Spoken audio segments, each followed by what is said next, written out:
சிவபெருமான் ஒரு பிச்சைக்காரன் வடிவில் அஞ்சனாதேவி வீட்டிற்கு வந்தார் என்பதை உங்களுக்கு தெரியுமா? அஞ்சனாதேவி தனது பிள்ளை வேண்டி சிவபெருமானுக்கு கடினமான தவம் செய்து கொண்டிருந்தார். அப்போது வீட்டின் வெளியே ஒரு பிச்சைக்காரன், அம்மா, பசி எடுக்கிறது, சாப்பாட்டுக்கு ஏதாவது கிடைக்குமா என்று கூவி அழைத்தான். அதை கேட்ட அஞ்சனாதேவி, சரி, உள்ளே வாருங்கள் என்று அழைத்து அவனுக்காக உணவு ஏற்பாடு செய்தாள்.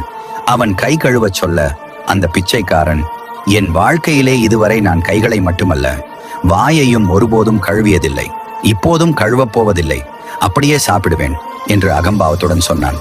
சிவபெருமானுக்காக வைத்திருந்த சிம்மாசனத்தில் உட்கார்ந்து உணவு பரிமாறுங்கள் என்று அகந்தை கண்டு கூறினான்.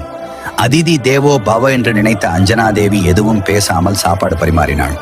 ஆனால் அந்த பிச்சைக்காரன் சாப்பிடும்போது வாயில் இருந்ததை கீழே துப்பிவிட்டு, சீ சீ, இதில் உப்பு காரம் எதுவும் இல்லை, என்ன சமைத்து இருக்கிறாய் என்று குற்றம் சொல்லிக் கொண்டே சிவபெருமானுக்காக வைத்திருந்த படையலையும் முழுவதும் சாப்பிட்டான்.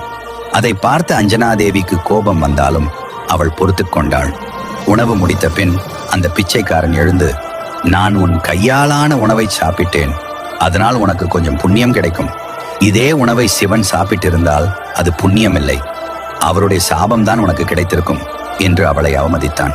அதை கேட்டவுடனே அஞ்சனாதேவி கோபத்தை அடக்க முடியாமல், என் சிவபெருமானை பற்றி இன்னொரு வார்த்தை சொன்னால் என்று பேசத் தொடங்கியவுடன் அந்த பிச்சைக்காரன் சிவபெருமான் உருவமாக மாறினார். அம்மா அஞ்சனா, நீ நற்கணக்கான தபசை எனக்காக செய்து வருகிறாய். உன் பக்தியை, உன் அன்பை சோதிப்பதற்காகவே நான் இப்படி செய்தேன்.